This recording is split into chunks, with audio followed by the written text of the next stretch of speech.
Hi, everybody. It's Marlene with Eerie News. How's everybody doing?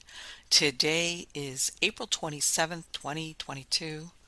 April 27th, 2022 is a Wednesday.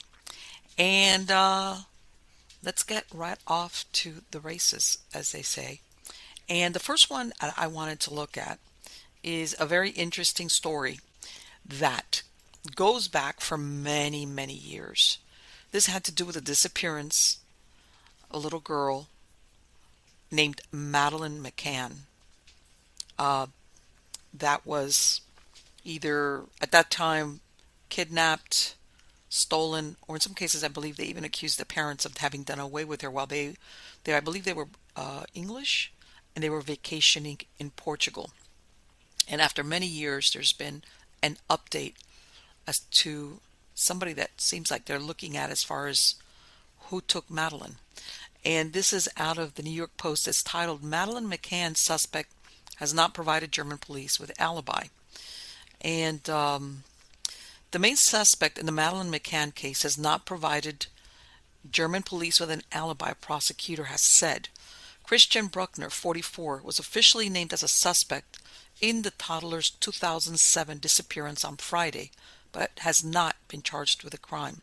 He exercised his right to remain silent when formally questioned by German officials about the night McCann went missing. Bruckner allegedly told British investigator Mark Williams Thomas in a new documentary he can prove he wasn't around when she was kidnapped. German prosecutor Hans Christian Wolters told the publication, "We're not aware of any alibi at all. He has not given any information so far, not even via his defense attorney." Bruckner, referred to as Christian B in Germany due to the country's strict privacy law, is currently serving a jail sentence for raping a 72-year-old woman in the same resort where McCann went missing. And there's, for those watching, this is a picture of the child. The 3-year-old vanished during a family vacation in the resort of Praia de Luz in Portugal's Algarve region in 2007. She went missing from the resort on May 3rd, a few days before her 4th birthday. The toddler's parents had left their 3 children sleeping in the apartment while they went to a restaurant nearby, returning regularly to check on McCann and her siblings. But when her mom checked on the kid at 10 p.m., she was horrified to find the door and window to their bedroom wide open and the toddler nowhere to be found. Next month will mark 15 years since McCann disappeared. All right. And I can't remember the exact name. As a matter of fact, I'm going to look it up for the next show, where I want to say it was the 1950s, some state in the Midwest, something very similar happened. The parents were staying at a hotel. They went to eat dinner. And I believe they had daughters. The daughters were a little bit older than these children. They were like, and someone, it turned out later it was, I believe he was either a handyman that worked there or something like that. He got into the room through a window, something like that. And I believe of the 3, he killed 2 of them. He raped all 3, something. It was horrible. But I don't know, when you read things like that, I don't know. I mean, I honestly, I'm a mom, and I don't think I could sit down and eat at peace with my kids in a room, even if I was checking on them. I just couldn't. It'd be like, okay, it takes the joy right out of eating.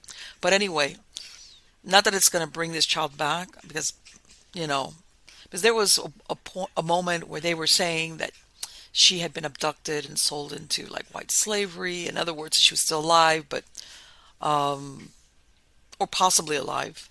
But I'm wondering, they haven't discussed exactly what has led them to believe that it might be him. But considering that he raped a 72-year-old woman at the same time when he was staying at the same resort. Now, there's a good chance of that. Let's go off now into way out there. This is, when it rains, it pours. And let me tell you something. Contrary to what people think, having money and bodyguards doesn't save you from things that can happen to you and your family, including your children. This is out of the Daily Star. It's titled Mystery Over Missing Son of World's Most Powerful Drugs Boss Amid Cartel Succession Crisis. Vicente Zambada Niebla, son of Sinaloa cartel boss El Mayo, has not been seen since his release from prison last year, but may be now his dad's last hope for an heir to his criminal empire. The whereabouts of the son of the world's most powerful drug boss remains unknown amid a succession crisis in Mexico's criminal underworld. Vicente Zambada Niebla, better known as El Vicentillo, is the eldest son of feared Sinaloa cartel leader Ismael El Mayo Zambada. The 47-year-old joined the family business from a young age, quickly becoming a high-ranking member of the Sinaloa cartel while it was led by Joaquin El Chapo Guzman. In March 2009, he was arrested in Mexico City and extradited to the U.S. on a plethora of drug trafficking-related charges. In 2013, he struck a plea deal with U.S. officials, agreeing to turn witness on El Chapo and eventually being handed a 15-year prison sentence when he had been facing life. His continued cooperation against El Chapo and his cronies, as well as his years spent behind bars before his sentence was announced in 2019, means that he's now theoretically free. Meanwhile, this week's Vicente's youngest brother, and the only one thought to be still criminally active, was involved in a serious car accident. Serafin Zambada Ortiz and his girlfriend Norma Lopez were found inside a mangled Kia in Sonora, Mexico on Monday morning, as in this past Monday morning. Norma died on the way to the hospital, but the 31-year-old narco survived, despite sustaining serious injuries, and was rushed to a private clinic in the city of Hermosillo. According to Borderland Beat, he is rumored to be in critical condition. Their final brother, 38-year Ismael Zambada Imperial, El Mayito Gordo, is due to be sentenced in the U.S. this week after being extradited and pleading guilty to drug trafficking charges in 2019. The car accident this week, and Vicente's elusiveness could leave top boss El Mayo, now 74, with no one to pass the business over to. If Serafin's condition were to worsen, finding Vicente would be El Mayo's only way of securing his business after he dies.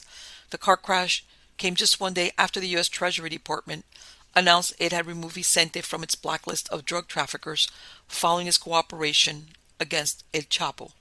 Vicente was released from prison at some point in 2021, as confirmed by the U.S. Bureau of Prisons in April that year. And for those watching the video, you could tell that Kia had a very, very serious accident with an 18-wheeler. Bad accident.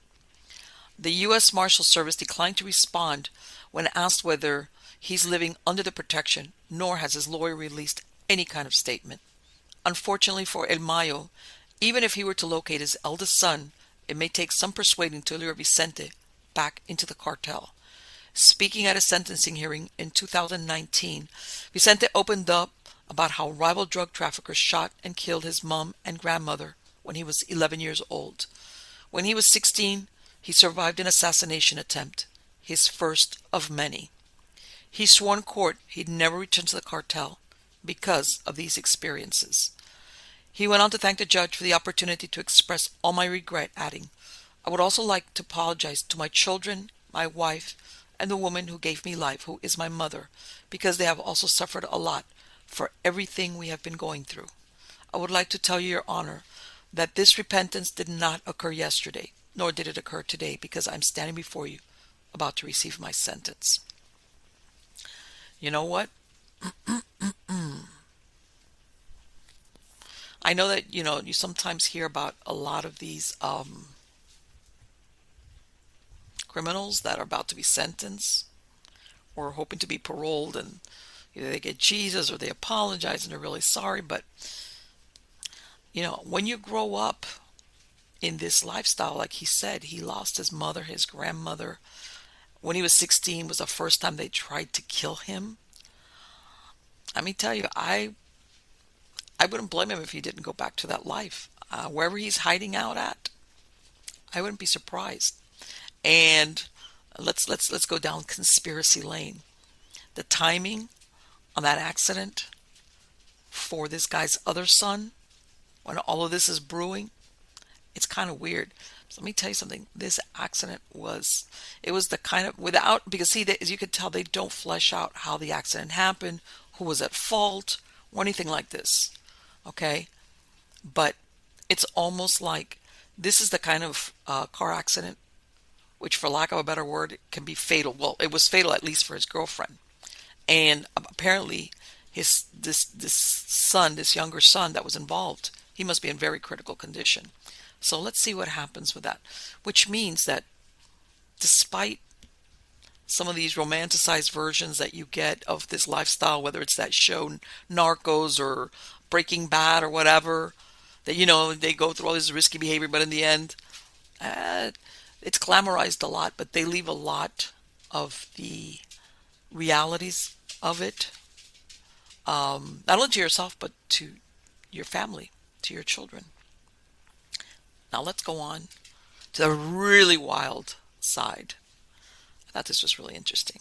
Out of Fox 5 New York, world's oldest person confirmed as French nun, 118, who loves chocolate and wine. See, that's a woman after my own heart. And this is, as a matter of fact, I believe the oldest woman, who was 119, died like a few days ago. I think this is why they're reading this story. They wrote the story. The oldest living person on earth is now a 118-year-old French nun who enjoys chocolate and wine according to Guinness World Records. Sister Andre, born Lucille Randon, became the new record holder following the death of Cann Tanaka, a Japanese woman who previously held both titles.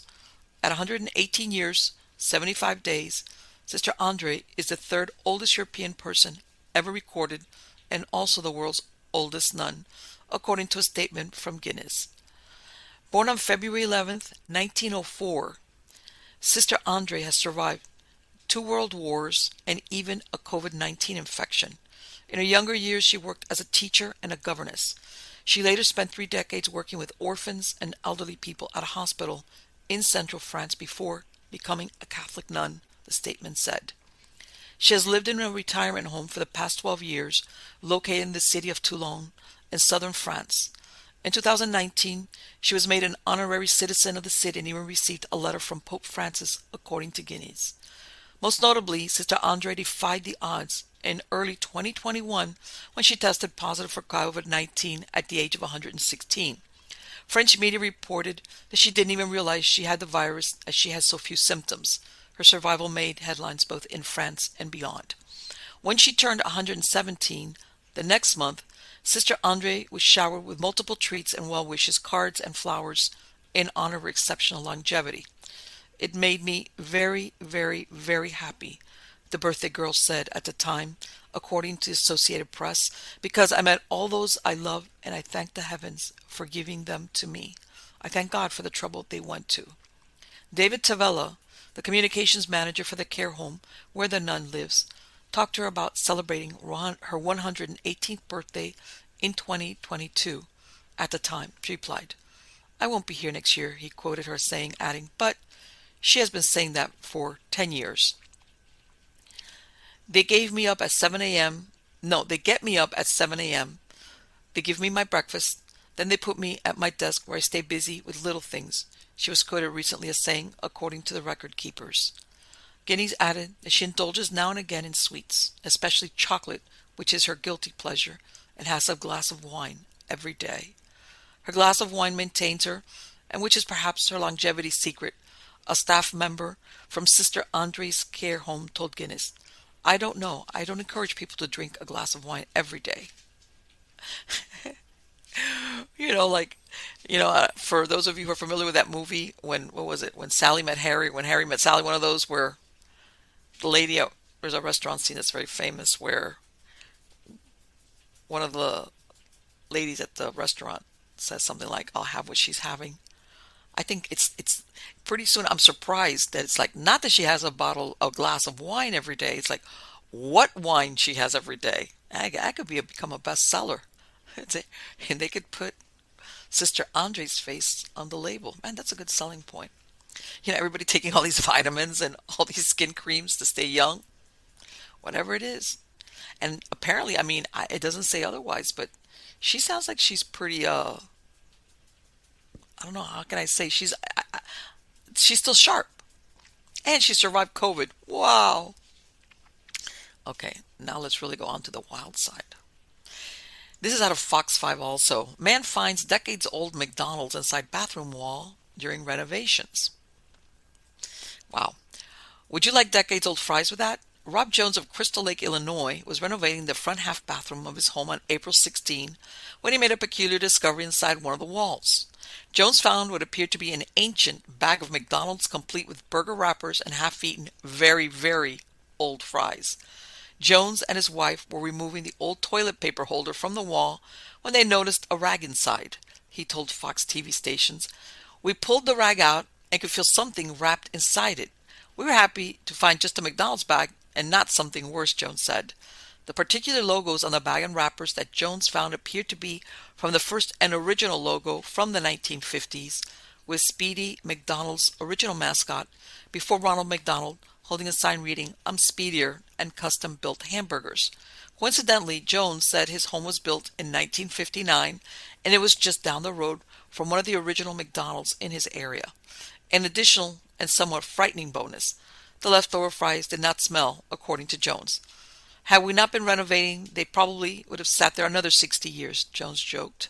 Jones posted the photo of his new discovery on Reddit, and comments poured in with jokes, asking Jones to let them know how the nearly 70-year-old leftover fries tasted, and even going so far as to tell Jones he should save the fries for someone to examine. "The way it crumbles into petrified potato dust, so good I recommend pairing them with ketchup," one commentator joked. "You are officially an archaeologist," another commentator said. And you know what? Pretty soon, he will put them up. Well, if not that, at least the wrappers on eBay for sale. And it makes you think. I imagine the only ones who are going to put this would be the construction people. Why would you do that? If you're doing construction, why can't you just throw it in the trash? I don't understand that. Believe me, he wasn't doing it like in the thought of a time capsule kind of concept. Nah, it's called being lazy. Anyway, let's go on to another story, okay? And this is out of Zero Hedge. It's titled, "Chronic Shortage of a Few Items Will Now Evolve into Chronic Shortages of Hundreds of Products Later in 2022. What we have witnessed so far is just the beginning of the story. The global response to the COVID pandemic during 2020 and 2021 created the most epic supply chain crisis in modern times, and now black swan events such as the wars in Ukraine and the bird flu pandemic are making that supply chain crisis even worse. Unfortunately, more global difficulties are coming. There will be more war, there will be more pestilence, there will be more natural disasters, and even the United Nations is admitting that we're heading into the worst global food crisis since World War II. So if you think that global supply chain problems are severe now, just wait until you see what is coming next. If you go into most major retailers today, you will notice that stock levels are lower than usual and there are some empty shelves. But most items are still available most of the time, and that is good news. Of course, there are certain product categories that have been experiencing chronic shortages for an extended period of time.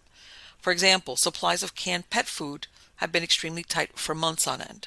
The next time you go to the pet store, don't be surprised to see some empty shelves. Many pet stores are facing a shortage on canned pet food. Right now, there just isn't enough cheap sources of chicken and turkey due to the bird flu pandemic. There's an ongoing shortage of aluminum, and there's a shortage of factory workers. So the canned pet food shortage is not likely to be fixed anytime soon. Another shortage that is going to affect much of the country as we head into the summer months is the growing chlorine shortage. I had not heard of that. I was not even aware of this shortage until a reader alerted me. Apparently, this shortage was originally caused by the destruction of a manufacturing facility in Louisiana by Hurricane Laura. While the pandemic takes its share of the blame, The even larger reason for the current chlorine shortage is that a major chlorine manufacturing plant in Louisiana was destroyed by Hurricane Laura in late 2020. A fire on the premises leveled the facilities and took nearly 40% of the country's chlorine tablet supply with it. The manufacturing plant is being rebuilt and is currently under construction. It was due to reopen by mid to late 2022, but those plans could be pushed back due to the ongoing construction material shortages. I find it ironic that the nationwide chlorine shortage could be extended thanks to the nationwide construction material shortage. Anyone that is trying to build a home knows how painful the construction material shortage has become, and I anticipate that it will only become more severe in 2023 and beyond. Meanwhile, the nationwide baby formula shortage just continues to get even worse. Janice Bernson is one of many parents having to work around a national baby formula shortage. Quote, go around in your area, St. George, any stores I can't find anything around here. I have friends in northern Utah. They're having to send me stuff, so I'm having to pay even more, she says. One local reporter in southern Utah decided to check this out for herself, and when she visited local stores, she discovered bare shelves where baby formula should be. What a nightmare. But at least we can be glad that things are not as bad here as they are in Europe. Over there, widespread rationing of certain products has already begun. For example, it was just announced that Tesco is now limiting each customer to 3 bottles of cooking oil. If record high food prices weren't enough, the Russia-Ukraine conflict has choked off the world of sunflower oil supply, forcing the largest supermarket in the UK to begin rationing. The Guardian reports that Tesco, with more than 4,000 retail stores, placed buying limits of 3 cooking oil bottles per customer. It follows Waitrose and Morrison's, other supermarket chains that set limits of just 2 per customer. This particular shortage is directly related to the war in Ukraine, and David Einhorn is warning that this war is making a whole host of our ongoing problems even worse. The common refrain about COVID was that it sped up changes and trends that were already happening. We believe the same is true of the war. Inflation, supply chain problems, and shortages of energy, food, raw materials, and labor were already issues that the war has now accelerated. Sadly, he is quite correct, and at this point there appears to be no hope that this war will end anytime soon. Russia and Ukraine normally account for approximately 30% of all global wheat exports, and we're already facing an unprecedented global food crisis even before the war erupted. When U.S. Senator Roger Marshall was recently asked about this, he openly admitted that a worldwide famine is definitely going to happen. Did you just say there will be a famine in Europe in the next 2 years? Host Maria Bartiromo asked. This will be a worldwide famine. I think it will be even worse next year than this year.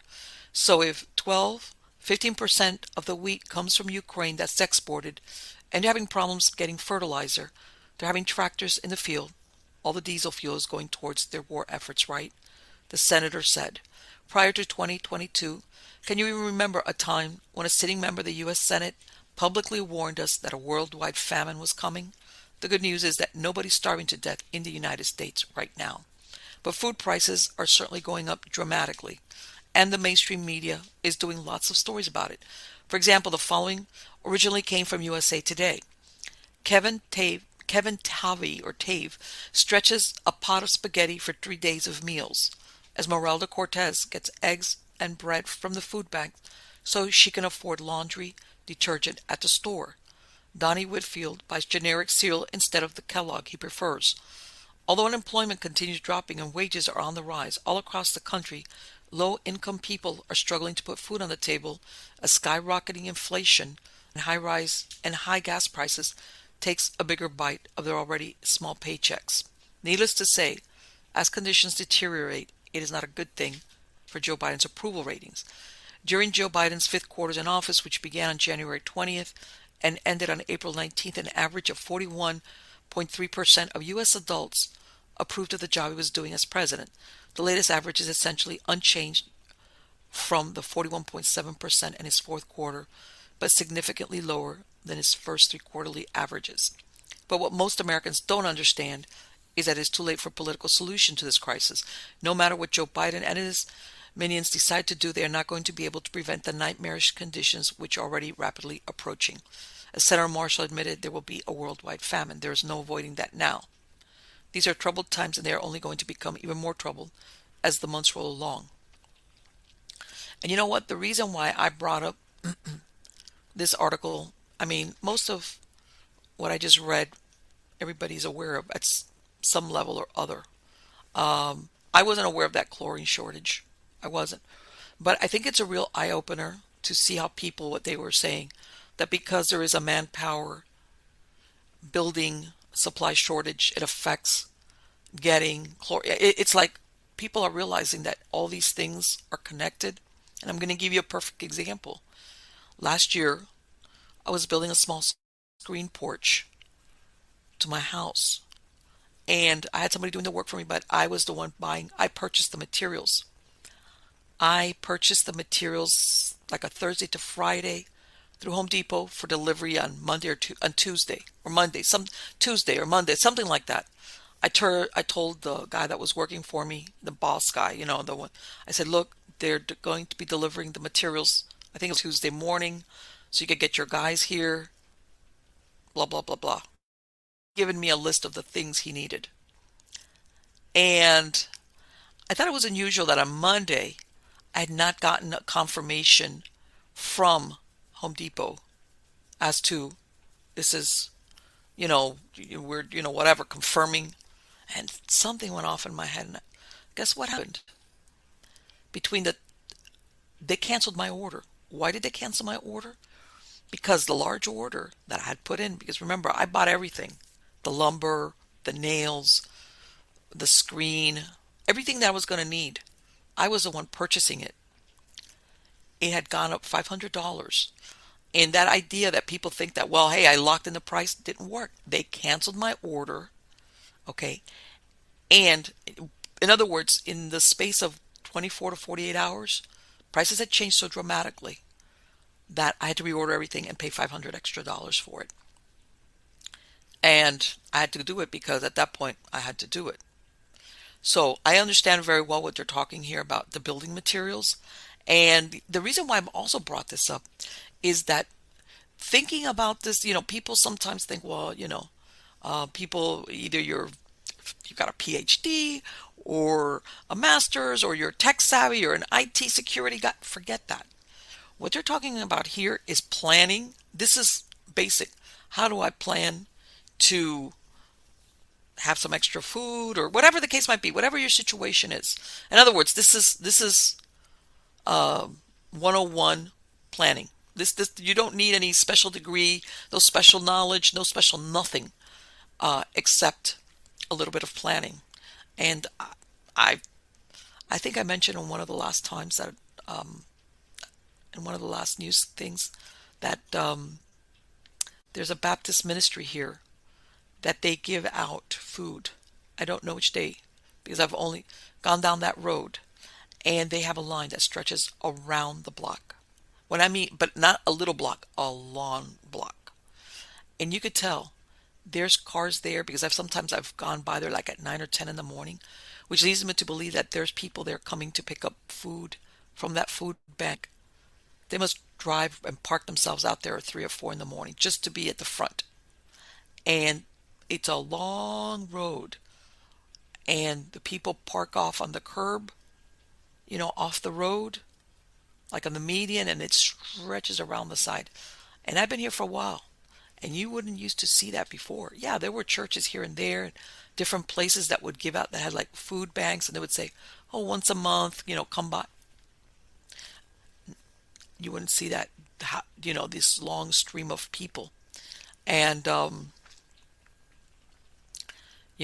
this is something I myself, people say, well, Marlene, I bought 100 pounds of dry dog food, cheap dry dog food, and you could say, buy that 100 pounds. First of all, I have a lot of dogs. Number two, guess what?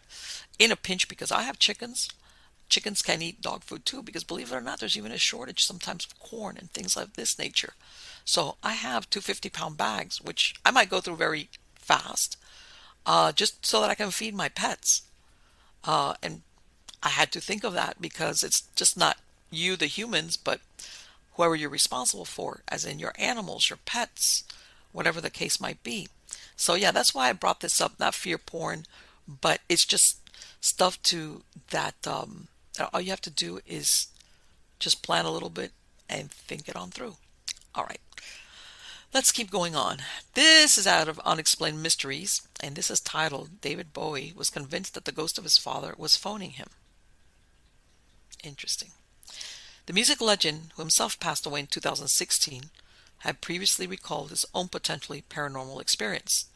Throughout his incredible life, Bowie was certainly no stranger to out there themes, having based his most famous stage persona, Ziggy Stardust, on the concept of an alien rock star who came to Earth with a message of hope. Back in 1969, however, Bowie had an experience that led him to believe that his late father, Haywood Jones, was attempting to contact him from beyond the grave. The story goes that in the days following the death of Jones, Bowie's telephone would mysteriously ring at the same time every day for a whole week. According to drummer John Cambridge, who knew Bowie, the phenomenon had started after he had moved into a country house in Derbyshire. He said nobody ever answered when he said hello, and he was convinced that it was his dad letting him know that everything was okay, Cambridge recalled. He added that the house itself was an old, atmospheric, and spooky place at the best of times. While he never directly experienced anything unexplained, there he'd heard from others who had. No explanation for the mysterious phone calls was ever found. So, you always hear of things like that. Those who pass on just after they kind of like somehow or other try to find a way to say, I'm okay. Then this is from Life Science. It's titled, Human Hobbit Ancestor May Be Hiding in Indonesia, New Controversial Book Claims. Between about 700,000 years ago and 60,000 years ago, a diminutive early human walked the island of Flores in what is now Indonesia. Homo florensis, nicknamed the Hobbit because it stood only about 3 feet 6 inches tall, with a small brain, large-footed toolmaker, and no one knows where it evolved from. Now, one anthropologist is arguing that no one really knows that H. florensis went extinct and that it may survive into the modern day. In a new book, Gregory Forth, an anthropologist retired from the University of Alberta, argues that reports of an ape-man on Flores could be sightings of the ancient human ancestor still kicking today. We simply don't know when this species became extinct, or indeed, I did dare say, we don't even know if it is extinct. So there is some possibility that it is still alive. Needless to say, this is a dramatic claim, and experts who study H. florensis are skeptical. Flores is an island that has about the same area as Connecticut and has 2 million people living on it today, said John Hawks, a paleoanthropologist at the University of Wisconsin-Madison. The population is spread out across the island. Realistically, the idea that there's a large primate that is unobserved on this island and surviving in a population that can sustain itself is pretty close to zero. Forth sees it differently. He has been doing anthropological field work on the island since 1984, and since that time has heard local stories of small, hairy, humanoid creatures living in the forest. He wrote about these tales in his research until 2003, when H. florensis was discovered. It was then, he told Life Science, that he made the connection. I heard about these similarly small, human-like creatures in a region called Leo, which were said to be alive, and people were giving accounts of what they looked like, Forth said. In one excerpt from his book, Between Ape and Human, an anthropologist on the trail of a hidden hominoid, Forth describes an interview with a man who says he disposed of the corpse of a creature that could not have been a monkey, but that was also not human, with straight, light-colored hair on its body, a well-formed nose, and a stub of a tail. Over the years, Forth collected 30 eyewitness accounts of similar creatures that he said matched the description of H. florensis. Of course, there are many eyewitnesses' accounts of cryptic creatures around the world, such as Sasquatch in the Pacific Northwest and British Columbia, said Mark Collard, an evolutionary anthropologist based at Simon Fraser University in Canada. Humans are adept at telling and believing stories, Collard told Life Science, and those stories can easily become central to people's beliefs. The tales of these ape men on Flores are different from those of Bigfoot in the Pacific Northwest, Forth argued, because there have never been non-human apes in North America. But in Flores, he said, H. florensis indubitably did exist. But how long did they exist? H. florensis bones were first found in Liang Bois cave on Flores in 2003. The youngest evidence of the hobbits using the cave dates back to 50,000 years ago, said Elizabeth Veach, a zooarchaeologist at the Smithsonian National Museum of Natural History, who studies the species. Modern humans don't appear on Flores until 47,000 years ago, Veach told Life Science, and there is no evidence that the two species overlapped at Liang Bois Cave. In fact, H. florensis wasn't using the site much after 60,000 years ago. She said, based on faunal evidence, there was likely an environment change that occurred around 60,000 years ago that altered the landscape around Liang Bois, which caused Homo floresiensis to migrate elsewhere on the island to forage in more suitable habitats, Veach said. In 2014, archaeologists discovered another site on Flores, Mata Menge, with a fossil mandible and teeth from a hominin dating back to about 700,000 years ago. These bones are thought to be from a far older population of H. florensis. Stone tools were also found at the site. These findings suggest that H. florensis had a long history on Flores. The species has not been found on any other island, but anthropologists and archaeologists have seen no indication that the Hobbit lived alongside modern humans. It is possible that they did for a time, Thompson said, and if so, perhaps the stories in the Leo region of Flores are a very deep cultural memory. In Australia, indigenous people have stories that clearly correspond to real events that occurred thousands of years prior, including a dramatic meteor strike. Something similar might be happening on Flores, Thompson said. What we might have is a situation where H. florensis potentially persisted in mythology for a really long time. But Thompson, too, was skeptical that a 3-foot tall primate could go largely undetected on Flores until the modern day. We do turn up species that we think are extinct in science. It happens, she said. But it's small things. It's not something that would be so noticeable.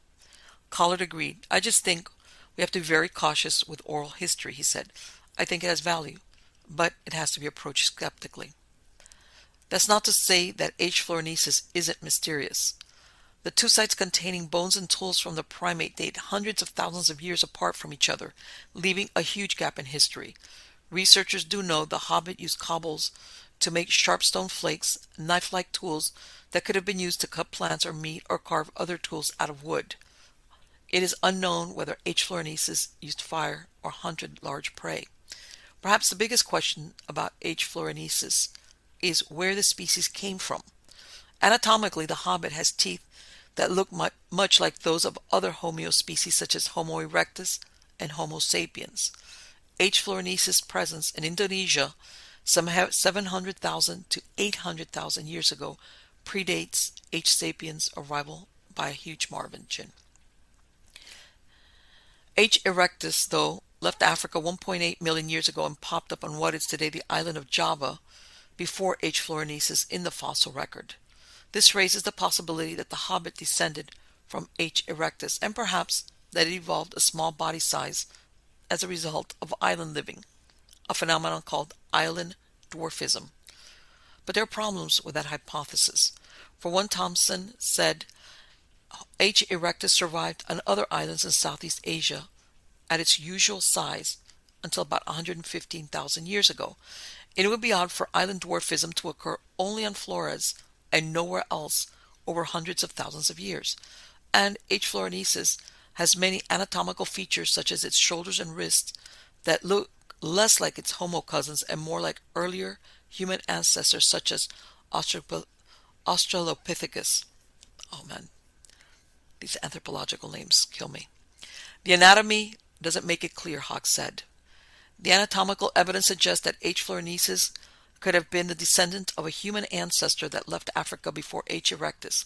Collard said, if so, scientists haven't yet found archaeological evidence for who that ancestor might have been or when they left. Whatever the story of the journey, it must have been incredible. Tiny H. florensis or its ancestors somehow made it across continents and rough open water to land on the island of Flores. There was always open water there, Collard said, even as sea levels rose and fell over hundreds of thousands of years. Evidence of other early hominins, such as the Philippines' Homo luzonensis, discovered in 2019 on the island of Luzon, suggests that human ancestors were doing far more than anthropologists and archaeologists ever believed possible. Was it an accidental rafting situation? Was it a deliberate rafting situation? Collard said, it seems unlikely, but were they able to use boats? What researchers in human origins are now learning is that the interactions between early populations of Homo species were extraordinarily complex.